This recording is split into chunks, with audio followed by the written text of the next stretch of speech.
हिजो हामीले जुन कुरो सुनेको थियौं, मलाई लाग्छ दोस्रो श्लोक होला, एकपल्ट दोस्रो श्लोक हेर्नुहोस्।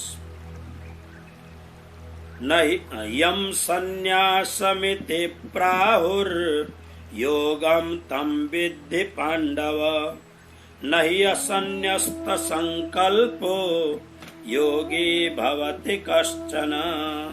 पाण्डव, हे अर्जुन, यम सन्यासम, जसलाई तिमी सन्यास इति प्राहु यस्तो भन्दछौ, तम योगम, त्यसैलाई योग पनि विद्धि जान। किनकि असन्न्यस्त संकल्प, संकल्पको त्याग नगर्ने वाला व्यक्ति, कश्चन कोही पनि व्यक्ति योगी न भवति, योगी हुन सक्दैन।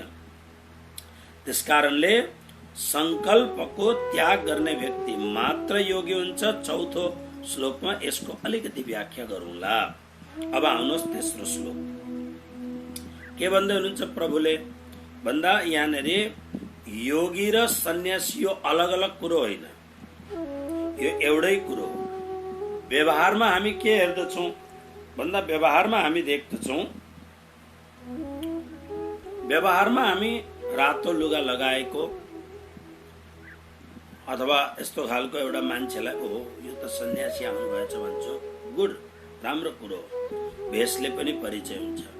नेपालतिर प्राय एक खालका मान्छेहरू भिक्षा माग्नका लागि हिँड्छन्, सधैँ राम्रो टीका लगाएको हुन्छ, फेटा बाँधेको हुन्छ, कालो झोला, कालो सालो झोला भिरेको हुन्छ, कसैले कालो कसैले रातो कपडा लगाएको हुन्छ। तिनीहरू अलिअलि केही भुइँ फुट्टे कुराहरू जान्दछन्। तपाईलाई देख्ने बित्तिकै तीन चारवटा कुरो तपाईको जीवनको सन्दर्भमा यस्तो कुरो बोलिदिन्छन्, तपाईको भविष्य नै उसले जाने जस्तो गरेर बोल्छन्। केही सानो तिनो कुरो उनीहरूले सिकेको हुन्छ र त्यसको वशीभूत भएर धेरैलाई लुट्छन्। तिनीहरूलाई हाम्रो गाउँ घरको भाषामा जोगी आयो भन्छौँ। जोगी मतलब योगी, त्यो होइन।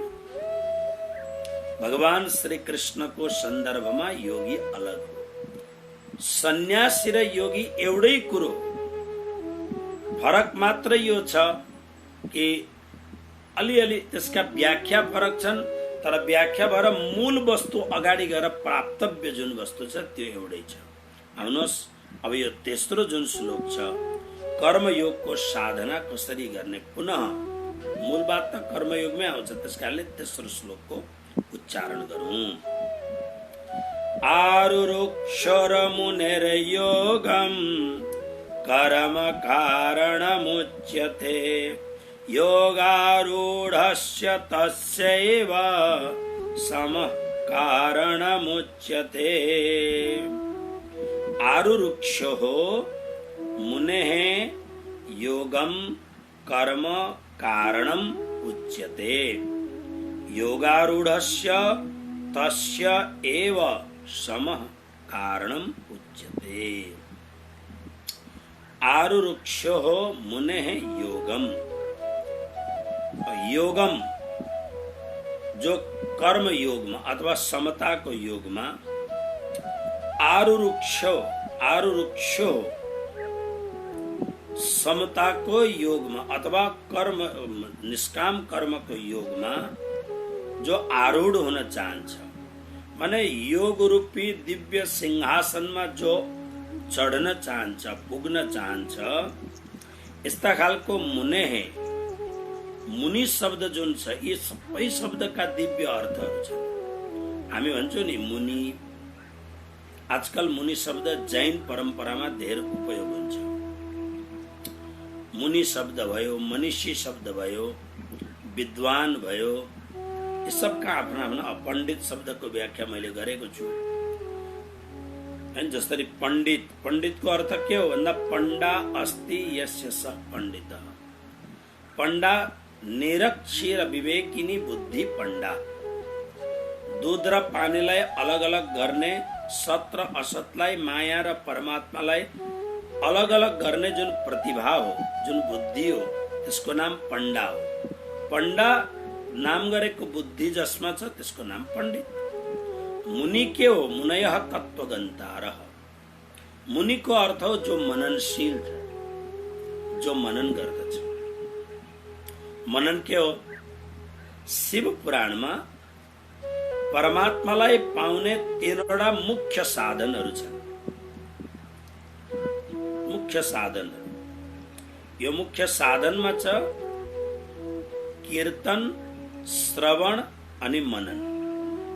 3वटा साधन बताएको छ। कीर्तन यानी गुणानुवाद गाउनु, श्रवण बार बार सुन्नु। हेर्नुहोस्, यो श्रवण यस्तो गतिलो कुरो छ नि, तपाईँ जे बार बार सुन्नुहुन्छ बिस्तारो बिस्तारो मन त्यतातिर आकर्षित हुँदै जान्छ। ओके, धेरै मन आकर्षित हुँदै जान्छ त्यतातिर।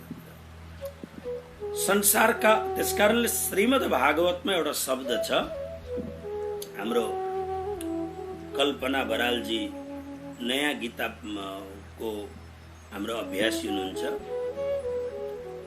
उहाँले धेरै कुराहरू जान्नुहुन्छ, वृन्दावनहरू जाइराख्नु हुँदो रहेछ। श्रीमद् भागवतमा एउटा कुरो छ, ध्यान दिएर सुन्नु होला। भक्तले कहाँ नजानु, भक्तले कोसँग भेट नगर्नु र भक्तले के नसुन्नु, यी केही कुराहरू छन्। यसलाई जैविक धर्म भनिन्छ, जीवगत धर्म। अब बताएको जति सबै पालन हुन गाह्रो हुन्छ, किनभने तपाईहरू संसारी हुनुहुन्छ, संसारमा बस्नु पर्दछ, संसारको एउटा व्यवहार थामेर बस्नु पर्दछ। तर विवेक छ भने संसारमा पनि बस्न बडो सजिलो छ। अब बस्नका लागि त म पनि त संसारमै बस्छु, हो कि हैन? अब तर यसमा जुन अहिले म जुन कुरो भन्दैछु त्यो कुरो सुन्नु होला। श्रवण के नगर्ने, श्रीमद् भागवतमा लेखेको छ ग्राम्य श्रवण नगर्नु, ग्राम्य कथालाई श्रवण नगर्नु। अब ग्राम्य कथा के हो भन्दा जुन कथा फोहोरवाला कथा छ, जुन कथा सुन्दाखेरि विषय वासनाहरू उत्तेजित हुन्छ, जुन कथा सुन्दाखेरि रिस उठ्छ, जुन कुराहरू सुन्दाखेरि हाम्रो मन डामाडोल हुन्छ, यसलाई ग्राम्य कथा भनिन्छ भागवतमा। यी बेकारका कुरा हुन्। यसकारणले जति बाहिर ध्यान दिनुहुन्छ, जति अब एउटा कुरो के हुन्छ भने गीता सुन्दै नसुनेपछि, अब गुरुका शरणमा आउँदै नआएपछि, ओके, जस्तो हिजो अस्ति एउटा भक्तले बिहान आरतीमा उठ्ने भक्तले लेखेको थियो, गुरुदेव हजुरको कृपा सधैँ आशीर्वाद ममाथि रहोस्। मैले एउटै शब्द लेखेँ, शरणमा रहेपछि आशीर्वाद सधैँ पाइन्छ। हामी परमात्माको नित्य शरणमा रहौं, आशीर्वाद माग्नु पर्दैन, स्वतः आशीर्वाद प्रकट हुन्छ। ओके, त्यसरी नै हाम्रो चिन्तन बार बार चिन्तन केमा जान्छ भने जे कुरो बार बार हामी सुन्छौं, बार बार हामी देख्दछौं, बार बार हामी जस कुरोलाई पढ्दछौं। ग्राम्य कथा, जुन कुरो सुन्नाले हाम्रा इन्द्रियहरू एकदम उत्तेजित हुन्छन्, हाम्रा इन्द्रियहरू बौलाउन थाल्दछन्, पागल हुन थाल्दछन् अनि अतृप्त आकांक्षाहरूको माग गर्न थाल्दछन्। अब अतृप्त आकांक्षाहरू, केही कुरोलाई त तपाईले प्रत्यक्ष रूपमा दिन सक्नुहुन्छ। मान्लो एउटा स्त्री छ भने पतिसँग माग्ने, पति छ भने स्त्रीसँग माग्ने, नानीहरू छन् भने आमा बाउहरूसँग माग्ने केही आकांक्षा। तर कतिवटा आकांक्षा यस्तो छन् जो पूरा हुन सक्दैन, त्यसले बाहिरबाट कहीँ पाइन्छ। अब बाहिरबाट पनि यस्तो खालको ठाउँबाट पाइन्छ जहाँ त्यसले गर्दा अब समाजबाट लुकेर हुन्छ कि, छिपेर हुन्छ कि, भागेर हुन्छ कि, दौडेर हुन्छ कि, गलत काम गरेर हुन्छ कि, के गरेर हुन्छ, त्यो इन्द्रियहरू जुन अहिले बौलाएका छन्, उनीहरूले मागेका विषयहरू दिनका लागि हामी घोर पापमा पनि प्रवृत्त हुन सक्छौँ। यो भित्रबाट इन्द्रियहरू बौलाए किन, यसरी पागल किन भए भन्दा जुन कुरो सुन्न हुँदैन थियो यी कुराहरू बार बार सुन्छौँ, जुन कुरो हेर्न हुँदैन थियो यी कुराहरू बार बार हामी हेर्दछौँ, जुन कुरो चिन्तन गर्न हुँदैन थियो ती कुराहरू बार बार चिन्तन गर्दछौँ, जुन कुरो पढ्न हुँदैन थियो ती कुराहरू हामी बार बार पढ्छौँ। यिनीहरूले हाम्रा इन्द्रियका विषयहरूलाई भट्काइदिन्छ। त्यसकारणले मुनि शब्दको अर्थ हो मननशील। श्रवणदेखि अतिरिक्त अर्को शब्द भयो मुनि। मुनिको अर्थ मननशील। श्रवण गर्यो, श्रवणम तु गुरु पूर्वम मननम तदनन्तरम निदिध्यास समित तत्पूर्ण बोधस्य कारणम। मुण्डक उपनिषद। पहिले हामीले गुरुका मुखारविन्दबाट श्रवण गर्यौं। श्रवण उपरान्त अब यसलाई मनन गर्दछौं। मननमा के हुन्छ भने कति कुरो म पालन गर्न सक्दछु अथवा कति कुरो मबाट आज पालन हुँदैन, छाटनी गर्ने यसलाई। अनि जब पूर्ण मनन गरिसकेपछि अनि त्यसलाई पालन गर्नका लागि प्रवृत्त हुने। जस्तो हामीले विचार गर्यौं कि सत्य बोल्नु पर्दछ, हामीलाई असत्य बोल्ने बानी लागेको छ। फेरि यो मोबाइलले त असत्य मात्रै बोलाउँदछ, किनभने ढाँट्नु पर्दा धेरैवटा कुरो ढाँट्ने काम हुन्छ।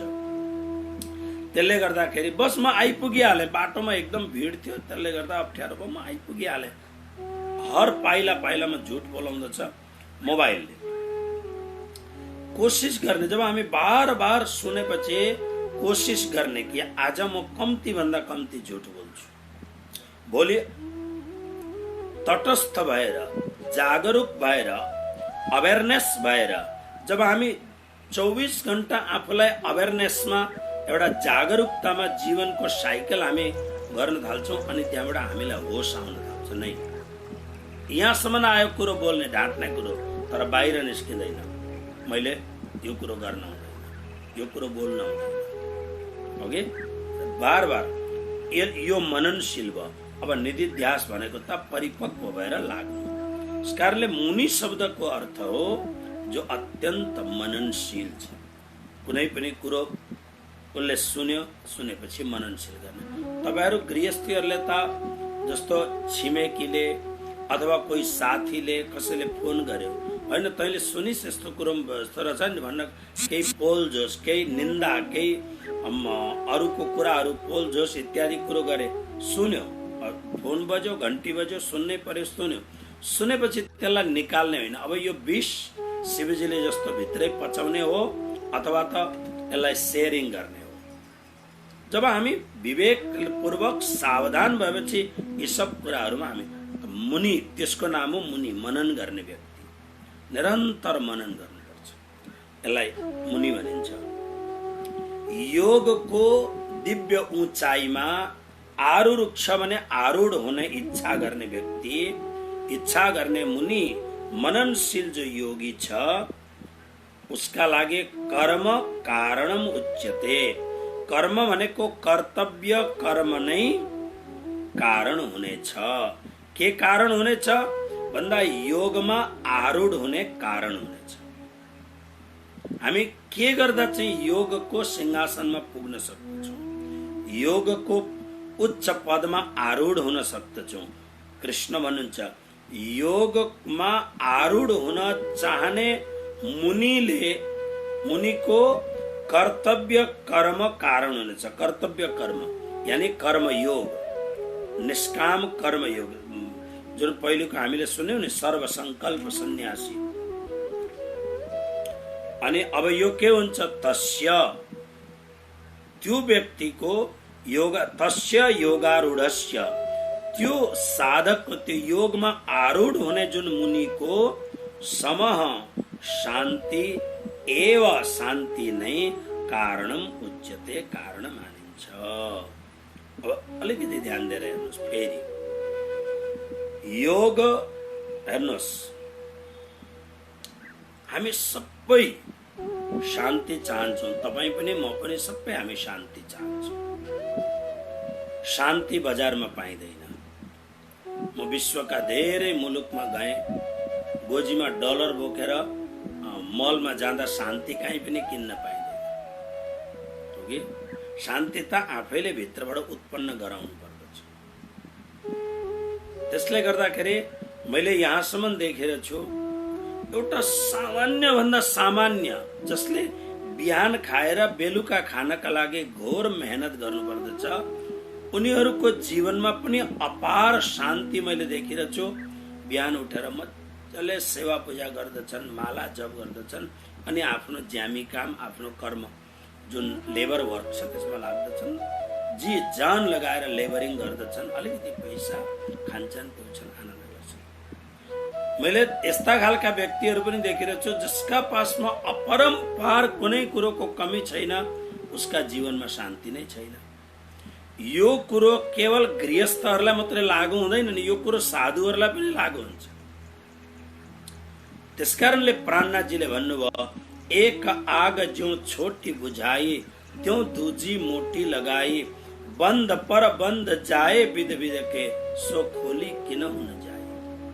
कोही कोही बेला के हुन्छ, एउटा मान्छे घर गृहस्थी त्यागेर साधु हुन्छ, तर साधु भएपछि कसैले भने महाराज तपाईँ त बडो सज्जन हुनु रहेछ, यो मन्दिर मैले तपाईँलाई जिम्मा लगाएँ, ठिक छ, योग्यता छ, मन्दिर आश्रम जे छ सम्हाल्नुहोस्। तर अब चेलाचेली धेर बनाउने इच्छा, आश्रम ठुलो बनाउने इच्छा, अनि अब यो इच्छाले न त भजन भक्ति हुन्छ न के हुन्छ, बस दिन रात केवल संसार मात्रै दिमागमा घुम्न थाल्दछ, भजन भक्ति त भन्दैन। त्यसकारणले प्राणनाथजीले भन्नुभयो, गृहस्थीको सानो आगो थियो, अब वहाँ गएर ठुलो आगोमा प्रवेश गर्यो, अशान्तिमा प्रवेश गर्यो। त्यसकारणले योगमा आरूढ हुनुको अर्थ हो परम शान्तिलाई उपलब्ध गर्ने। त्यसको लागि मूल कर्तव्य के हो भन्दा सजिलो उपाय हो कर्तव्य कर्म नियम पूर्वक जागरूक भएर कर्तव्य कर्म गर्ने। किनभने योगारूढ हुने व्यक्तिका लागि शान्तिको यही कारण हो, यसैले शान्ति प्रकट हुन सक्दछ। र शान्ति प्रकट भएपछि अब जब मान्छे निश्चिन्त भयो, शान्ति भएपछि अनि उसले परमात्माको खोजी गर्दछ नि, त्यसले गर्दा सम एव कारणम उच्यते, शान्ति नै परमात्मा प्राप्तिको लागि कारण बनिन्छ। हेर्नुहोस्, योगमा आरूढ हुन चाहने व्यक्ति निश्चिन्त भएर निश्चित उसको कर्तव्य कर्म गरोस्, राम्रो रूपले कर्तव्य कर्म गर्दाखेरि उसको भित्र शान्ति प्राप्त हुन्छ। शान्ति प्राप्त भएपछि आनन्द पूर्वक भजन भक्ति गर्ने उसमा व्यवस्था हुन्छ, उसको मनमा त्यो आनन्द प्राप्ति हुन्छ भजन भक्ति गर्दाखेरि, र पो परमात्मातिर अगाडि बढ्न सकिन्छ। यसको अझै राम्ररी व्याख्या हेर्नुहोस्, यो चौथो श्लोकमा, यदा हेनेन्द्रियार्थेषु न कर्मस्वनुसज्जते सर्वसंकल्प सन्न्यासी योगारूढस्तदुच्यते। यही श्लोकलाई अझै राम्ररी भगवान श्री कृष्ण प्रकारान्तरले सम्झाउनुहुन्छ। यदा पदच्छेद, यदा हि न इन्द्रियार्थेषु न कर्मसु अनुसज्जते सर्वसंकल्प सन्न्यासी योगारूढः तदा उच्यते।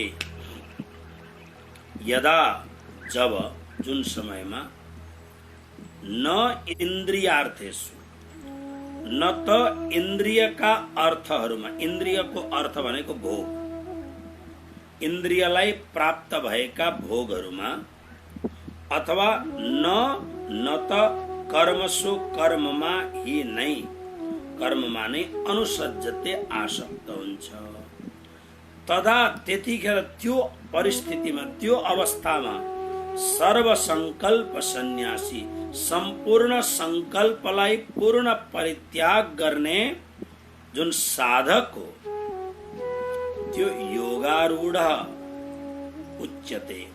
तदा त्यो अवस्थामा ऊ योगारूढ हुन सक्ने योग्यता हासिल गर्दछ, यस्तो उच्यते भनिन्छ। फेरि हेर्नुहोस्, जुन अवस्थामा, जुन परिस्थितिमा, अब एउटा योगी 6 अध्यायका श्लोकहरूमा यति मजा छ नि, कसरी उसले ध्यान राख्दछ, सुत्ता ध्यान राख्दछ, जाग्दा ध्यान राख्दछ, खाँदा ध्यान राख्दछ, उपवास बस्दा ध्यान राख्दछ, आहार विहार इत्यादि सबमा ध्यान पूर्वक अगाडि बढ्दछ, सभान भएर, भान सहित भएर। म जुन शब्द प्रयोग गरेँ मैले इङ्ग्लिसको, अवेरनेस, एकदम जागरुक भएर। प्राणनाथजीले एउटा बाणीमा चौपाई लेख्नु भएको छ, जब थे सूरज देखिया लेत अंधेरी घेर जीव पशु पंखी आदमी फिरे यामे फेर उल्टा कुरो गर्नुभएको छ। सूर्योदय भएपछि हामी भन्छौँ प्रकाश भयो भनेर, तर महापुरुषहरू भन्दछन् सूर्योदय भएपछि त अँध्यारो भयो। केमा अँध्यारो भयो भन्दा सूर्योदय पछि व्यवहार चालू हुन्छ। ओहो भागा दौडी चालू हुन्छ, लु भ्याइएन, अब यस्तो गर्नु पर्यो उस्तो गर्नु पर्यो। जब सूर्योदय सकियो, सूर्यास्त भएपछि सबै आफ्नो घरमा आएपछि शान्तिपूर्वक आफ्नो आफ्नो कर्तव्य कर्ममा अगाडि लागिन्छ। यो श्लोक गीतामा बिल्कुल या निशा सर्वभूतानां तस्याम जागर्ति संयमी यस्याम जागृति भूतानि सा निशा पश्यतु मुने।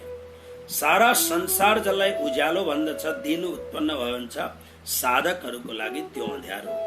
किनभने हो हा हा हो शोर शराबा, सारा संसार जुन रातिमा निश्चिन्त भएर सुत्दछ, योगीहरूका लागि भक्तका लागि त्यो उज्यालो। किन? सारा संसार चकमन्न भएर सुत्यो, अब ऊ आफ्नो शान्त भएर आसनमा बसेर अनि आफ्नो चित्तलाई एकाग्र बनाएर आफ्नो परमात्मासँग योग गर्ने, जोडिने प्रयत्न गर्दछ। यही कुरो हेर्नुहोस्, जुन अवस्थामा इन्द्रियहरूले भोग प्राप्त गरेको छ, संसारमा छौँ, संसारमा हुँदाखेरि इन्द्रिय छन्, कर्म गरेको छ, त्यसकारणले इन्द्रियका भोग प्राप्त भयो। त्यो अवस्थामा अनि कर्ममा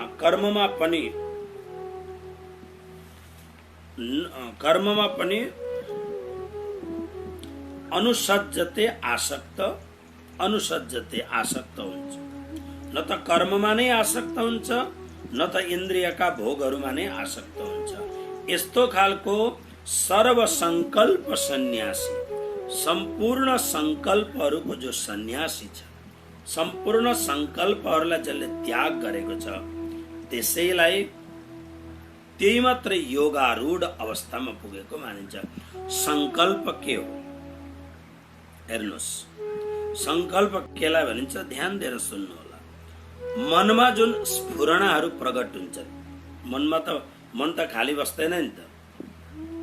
म 2-4 दिनदेखि विशेष गीताका 1-2 भक्तहरूलाई यहाँ देख्दिनँ, केही न केही कार्य जगतमा व्यस्त होलान्, कोही छैन।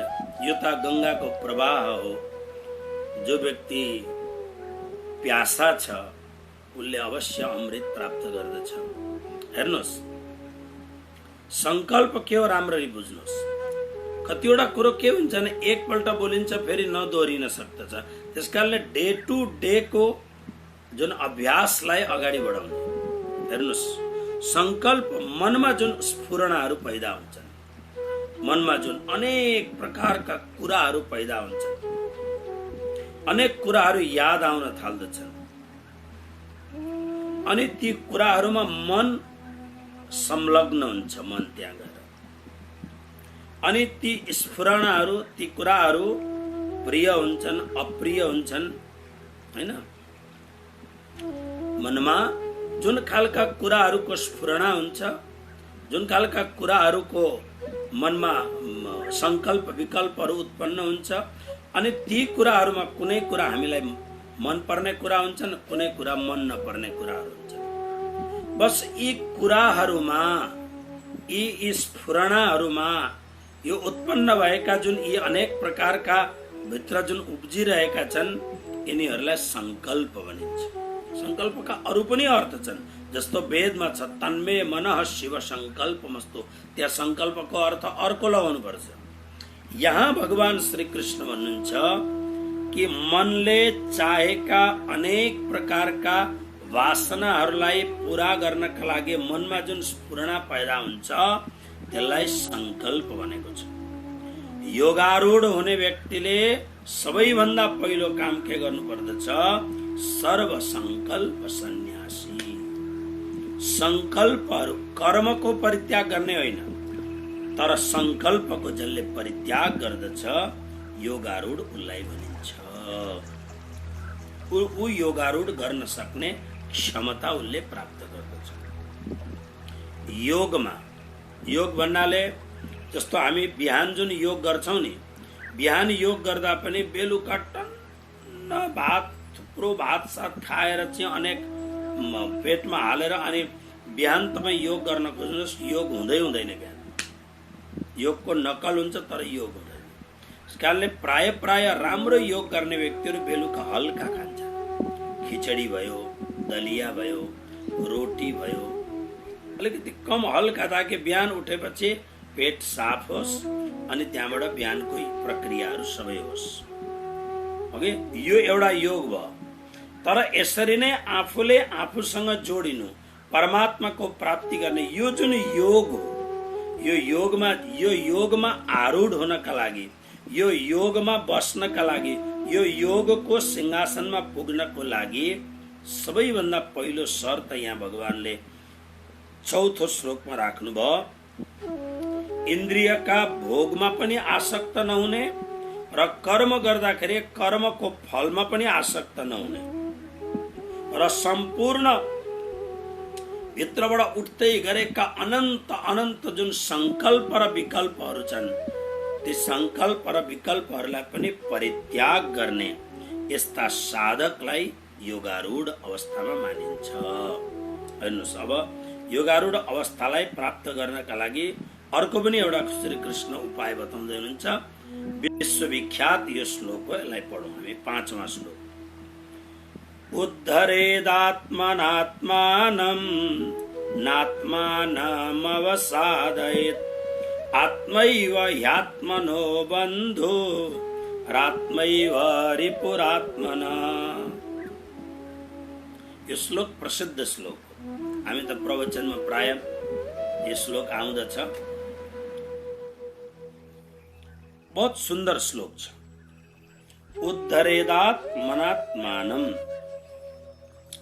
उद्धरेत आत्मना आत्मानं न आत्मानं अवसादयेत् आत्मा एव हि आत्मनः बन्धु आत्मा एव रिपुः आत्मनः। सुन्दर श्लोक छ, ध्यान दिएर हेर्नु होला। उद्धरेत आत्मना आत्मानं, आत्मना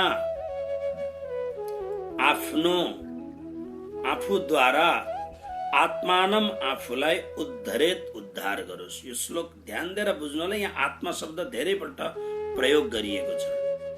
आत्मन उद्धरेत आत्मना आत्मानं, आत्मना भनेको आफूद्वारा, आत्मानं भनेको आफ्नो, उद्धरेत उद्धार गरोस्।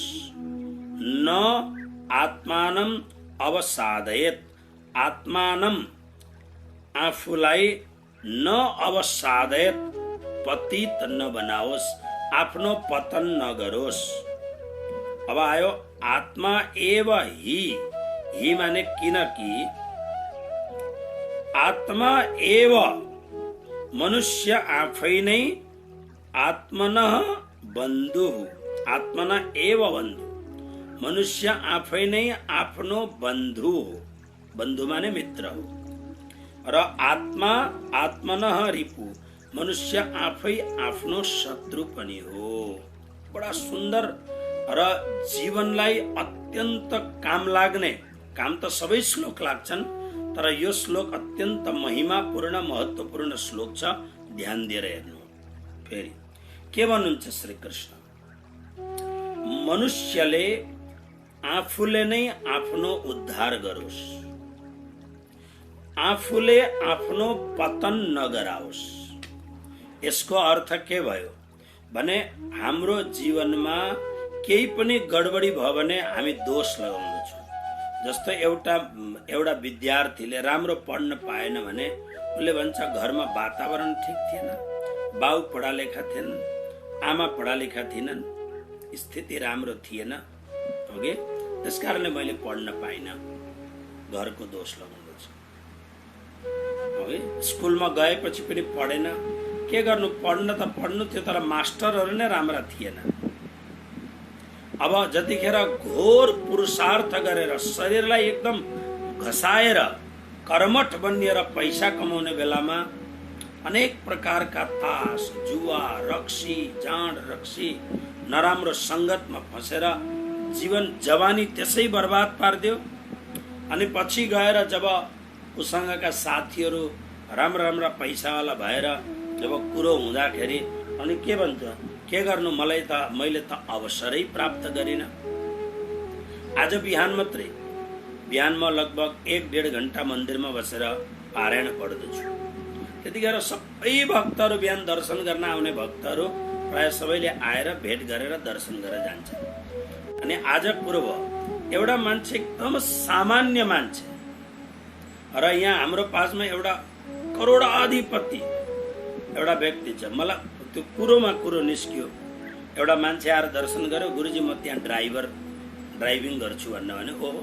अनि त्यो सामान्य मान्छेले के भन्छ भन्दाखेरि त्यो र म सँगै पढेको भन्ने उसले, हेर्नुहोस् है, ऊ र म सँगै पढेको भन्नु। त्यो जुन मान्छे छ ऊ करोडाधिपति, बहुत ठुलो भन्दा ठुलो उसको सुर्तीको व्यापार छ, विश्वभरि फैलिएको व्यापार छ सुर्तीको। हाम्रो एरिया भनेको यो सुर्तीको एरिया हो, तम्बाकु टोबेको।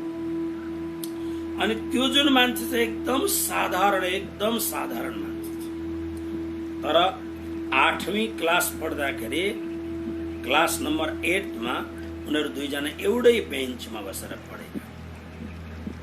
तर एउटा कहाँबाट कहाँ पुग्यो, एउटा कहाँ पुग्यो। कोही बेला गाउँघरमा प्रवचन गर्दाखेरि मसँग पढ्ने साथीहरू, गुरुकुलमा पढ्दाखेरिका लगभग 35 वर्ष अगाडिका साथीहरू आएर भेट्छन्, प्रणाम गर्छन्। उनीहरू भन्छन्, के गर्नु, तपाईँले त आफ्नो जीवन सम्हाल्नु भयो, राम्रो गर्नुभयो। मतलब के हुन्छ कुरो भन्दाखेरि मान्छे आफ्नो समयमा आफूलाई अवसर पनि नपाएको हुन सक्दछ, तर प्राय अवसर पाइएको छ। जस्तो अहिले म तपाईँहरूलाई निवेदन गरौँ, म एकदम विनम्रतापूर्वक निवेदन गर्दैछु। यसको अर्थ यो मैले भन्दै छुइनँ कि म गर्दैछु नै, तर यसरी गीताको डिटेलमा सम्झाउन बहुत गाह्रो पनि हुन्छ।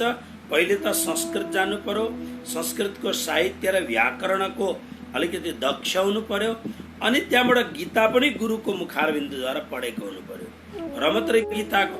अनि त्यसको साथसाथमा घन्टौँ अरू मेहनत पनि गर्नु पर्दछ। हजुरहरूसँग आइपुग्दा म थुप्रो मेहनत गरेर आउँछु, किनभने हाम्रो भुरी गाउँ पश्चिमबाट हाम्रो कृष्ण शरण रेग्मी पण्डितजी जस्तो धुरन्धर विद्वानहरू पनि यहाँनिर श्रवण गर्दै हुनुहुन्छ भनेपछि बहुत विचार गरेर आउनु पर्दछ। तर यो जुन अवसर तपाईहरूले पाउनु भएको छ, यो अवसर यदि गुमाउनु भयो भने यो खालको अहिले तपाईहरूलाई थाहा छैन होला, तपाईहरू गुगलमा गएर अथवा त इन्टरनेटमा गएर हेर्नुहोस्, इङ्ग्लिसमा गीता अथवा संस्कृत सिकाउन जान्ने मान्छेहरूले यी भारतमा बसी विदेशका मान्छेहरूलाई इङ्ग्लिसमा इन्टरनेटको माध्यमबाट पढाएर हजारौं लाखौं डलर कमाउँदछ। यसलाई प्रोफेसनल बनाउँदाखेरि गर्न सकिन्छ। यो कुरो तपाईहरूले अत्यन्त निशुल्क रूपमा पाउनु भएको छ, बिल्कुल।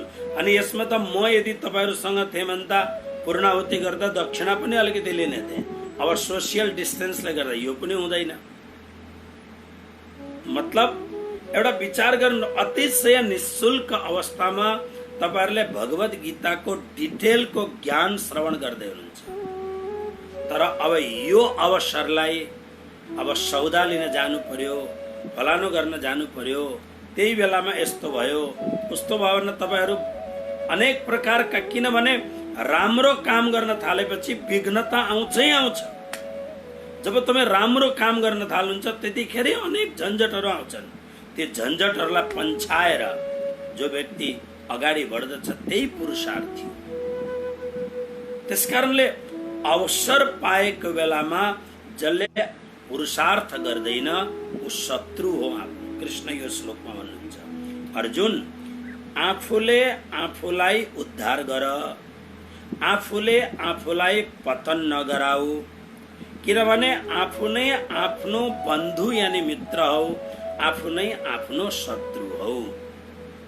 रामचरितमानसमा भगवान श्री राम बहुत सुंदर शब्द छ, जो न तरे भव सागर नर समाज यस पाए, सुकृत निंदक मंद मते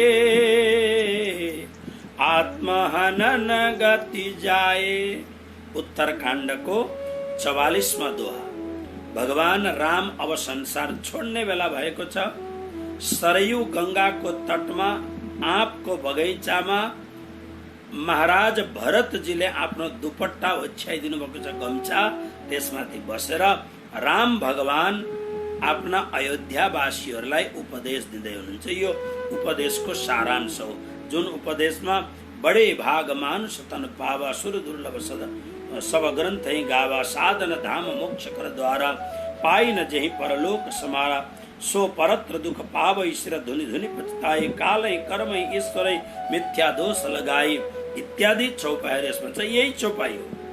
यसको अर्थ के छ म हिन्दीमा पढेर सुनाउँछु तपाईलाई। जो मनुष्य ऐसे साधन माने मनुष्य जीवन पाकर भी भवसागर से न तरे, यानी भवसागर से पार उतरने की चेष्टा न करे, वह कृतघ्न है।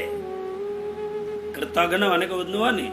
कृतघ्न शब्दलाई हाम्रो सामाजिक अहिलेको भाषा भन्दा नमक हराम है वो, त्यसलाई कृतघ्न भनिन्छ, नमक हराम। वह कृतघ्न है, मंद बुद्धि है, आफूलाई चलाक सम्झे पनि मंद मंदा सुमन्द मतयो मंद भाग्या युपद्युता, एकदम मंद बुद्धि वाला। आत्महत्या करने वाले की गति को प्राप्त होता है।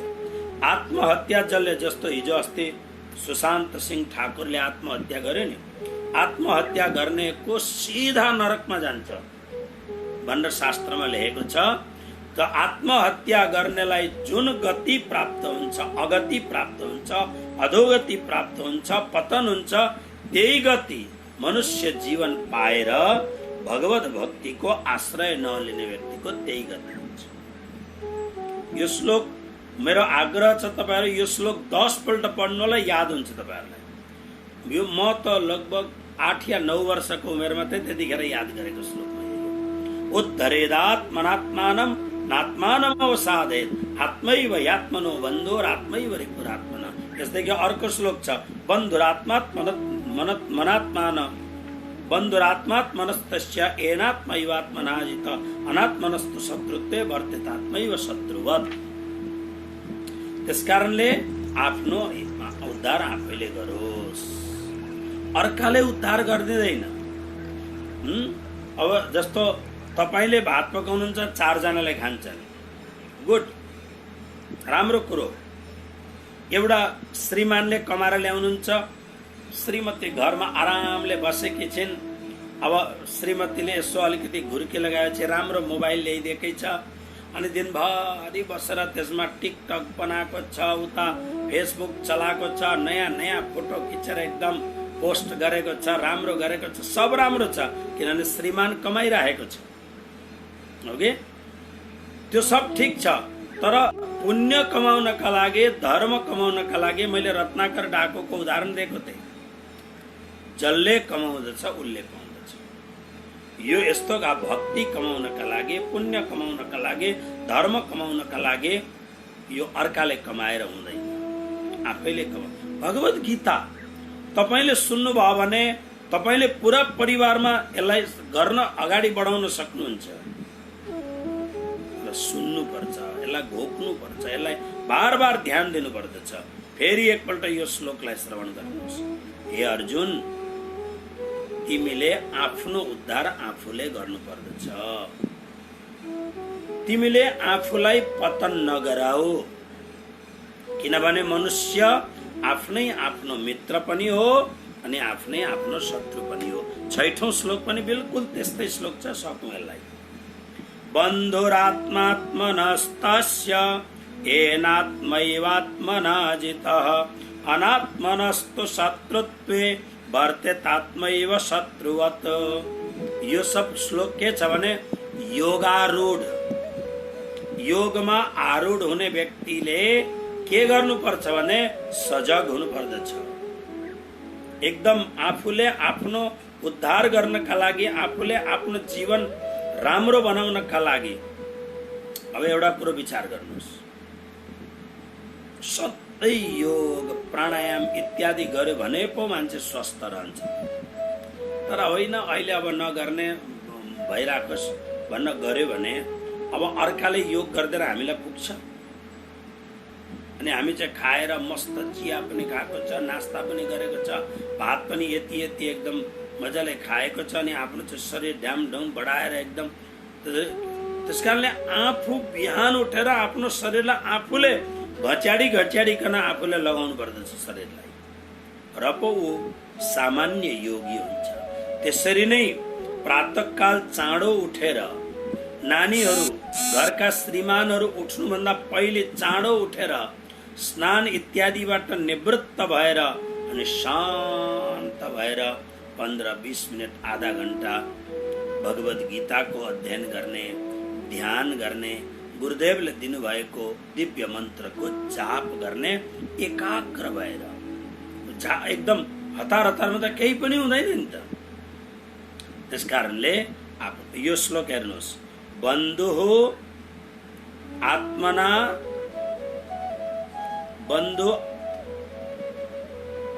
आत्मा आत्मनः तस्य येन आत्मा एव आत्मना जितः अनात्मनः तु शत्रुत्वे वर्तेतात्मैव शत्रुवत् वर्तेत आत्मा एव शत्रुवत्। हेर्नुहोस्, बिचको त्यही श्लोक जस्तो श्लोक छ यो। एन भनेको जसले, आत्मना आफूलाई, आत्मा आफूद्वारा, आत्मा भनेको आफूलाई, जितः जित्यो। एन जुन साधकले, जुन योगारूढले आफूद्वारा आफूलाई जित्यो। आफूद्वारा आफूलाई जित्नुको अर्थ यहाँ आत्मा शब्द मनको लागि उत्पन्न। आफूद्वारा आफ्नो मनलाई जसले जित्यो, तस्य आत्मनः, त्यसका लागि आत्मनः भनेको आफू, एव नै आत्मा बन्धु, ऊ आफ्नो बन्धु हुन्छ। जसले आफूले आफूलाई जित्यो, यानी जसले आफ्नो इन्द्रियलाई, आफ्नो मनलाई नियन्त्रित गरेर सेवा, सुमिरण, भक्ति, साधना, कर्मयोगमा लगायो, उसले आफूले आफूलाई जित्यो। ओके, हराउनका लागि त डेभिलहरू कति आइरहेका छन्, हराउनका लागि त दज्जालहरू कति आइरहेका छन्। मनमा कति दज्जाल उठ्दछन्, बहुत दज्जाल उठ्दछन्। बार मनमा शत्रु शैतान मनभित्र बहुत आइरहन्छन्। बाइबलमा मनमा उठ्ने विकारहरूलाई शैतान भनेको छ, डेभिल भनेको छ। यी भयंकर शत्रुहरू, हामी जसलाई काम, क्रोध आदि भन्दछु। यो जस्तो कतिखेप मैले भनेका कुराहरूमा तपाईँहरू मध्ये कसैलाई चसक्क भित्र लाग्दो होला, गुरुजीले हामीलाई भन्नुभयो।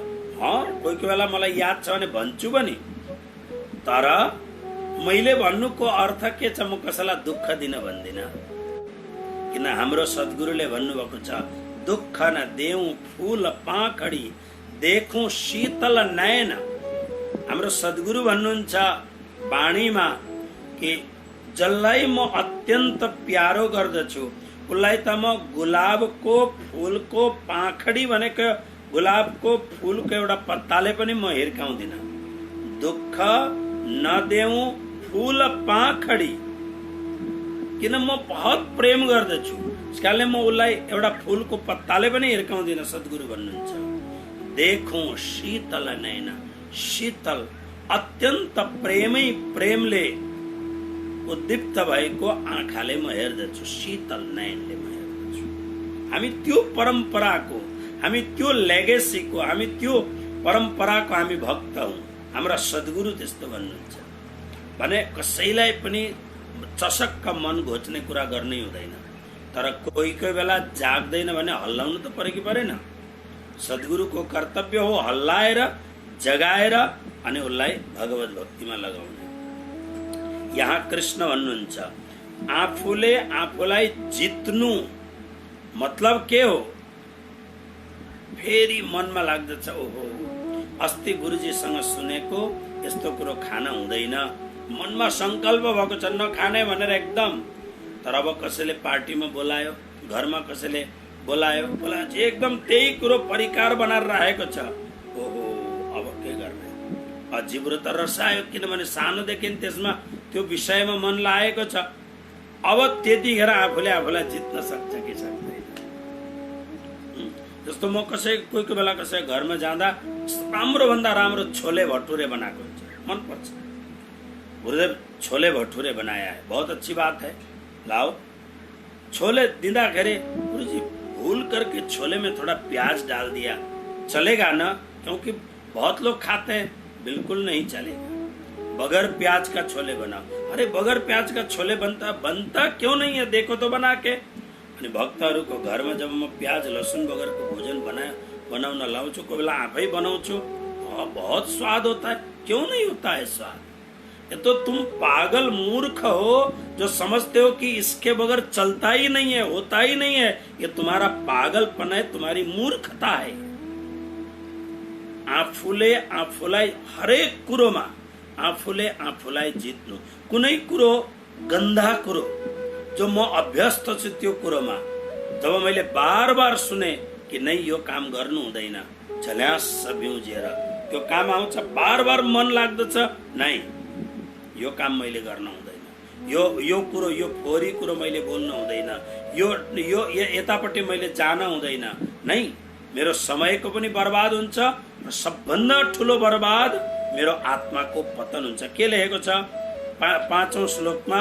आत्मानम न अवसादयत, आफूलाई पतन नगराऊ। चढ्न सक्तो न भने, पतन गरायो न भने जहाँ उभिएको छौ फेरि सद्गुरु आउनुहुन्छ, आएर हात पक्रेर अनि आफूले तान्दै लानुहुन्छ, तर पतन त नगराऊ आफ्नो। आत्मानम न अवसादयत, आफूलाई पतन नगराऊ।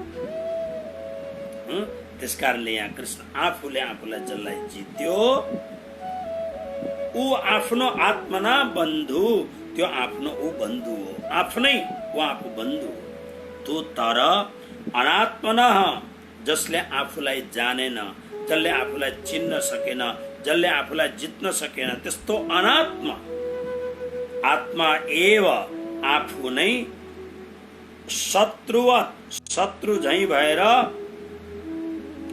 शत्रुत्वे वर्तेत, ऊ शत्रु झैं भएर अनि शत्रुता जस्तो आफ्नो व्यवहार गर्दछ। के भन्नुहुन्छ भन्दा जसले आफूलाई जित्यो ऊ परम मित्र भयो। आफू जसले आफूलाई जितेन, हजारौं जन्मदेखि हामीले जुन कुसंस्कारहरू ल्याएका छौं, हाम्रो जीवनमा पनि त्यही कुसंस्कारहरू छ, तर संयोग भयो, परमात्माको कृपा भयो, कुनै साधु सद्गुरुसँग भेट भयो, झल्यास बिउजिने मौका पाएपछि हेर्नुहोस् न, यदि गुरुजी मंगलदासजी जस्तो सद्गुरु मैले नपाएको थिएँ भने, रत्नदासजी जस्तो एउटा कौडिन्य गोत्रको परम कल्याणकारी हजुरबाबा मैले पाएको थिएन भने, त्यो हजुरबाबा जुन घरमा सत्संग, जुन घरमा भजन संकीर्तन सधैँ भएर त्यो घरमा मैले जन्म पाएको थिएन भने मेरो गति के हुन्थ्यो? हैन? त्यो आफूलाई गौरव गर्ने कुरा हो। यो कुरोहरू भगवान श्री कृष्ण भन्नुहुन्छ आफूले आफूलाई जित्यौ, तिमी आफू नै बन्धु हो, तिमी मित्र हो तिमी। तर आफूले आफूलाई जित्न सक्यौ न, आफूले आफूलाई पतन गरायौ भने त्यो कस्तो भन्दा जसरी शत्रुले शत्रुता गर्दछ त्यसरी नै तिमीले आफूले आफूमा शत्रुता गरेको हौ, तिमी आफू शत्रु भयो। अब तिम्रो पतन हुन्छ। नेपालीमा एउटा भनाइ छ नि, भिरबाट लड्दै गरेको गाई अथवा गोरुलाई आफूले तान्न खोज्यो भने आफूलाई पनि सँगै तानेर लिएर जान्छ। त्यसकारणले अब यो भनाइ हो है, यो भिरबाट लड्यो गाई, गाईको त वजन बहुत हुन्छ, भैँसीको वजन बहुत हुन्छ। अब त्यहाँ त त्यही भनाइ छ। अब त्यहाँ अवसाद दुःख गर्ने कुरो मात्रै आउँछ। त्यस कारणले आफूले आफूलाई नजितेपछि शत्रु जस्तो भएर आफ्नो पतन गराउँदछ अनि हेर्दा हेर्दै नरक कुण्डमा यानी पापको गर्तमा खड्डामा गएर पर्दछ अनि त्यसको पछि त निस्किन बहुत गाह्रो पर्दछ, धेरै गाह्रो पर्दछ। त्यसकारणले कृष्ण यो ध्यान योगमा यो आफूलाई संयमित गर्ने आत्म संयम योगमा एकवटा श्लोकबाट हामीलाई बचाउन चाहँदै हुनुहुन्छ। अब 7औं श्लोकदेखि भोलि निश्चित रूपमा हामी यसलाई अगाडि बढाउने छौँ। आउनुहोस् आजको प्रसङ्गलाई यहाँ विश्राम गरौँ। सबैलाई परमहंस पीठ भद्रावतीपुरी धामबाट सबैलाई यो परम सिद्ध तीर्थको आशीर्वाद कृपा बनिराखोस् र म त तपाईहरुकै हुँ, तपाईहरुको साथी हुँ। मेरो अनन्त अनन्त शुभकामना हजुरहरूसँग छ। बस प्रणाम।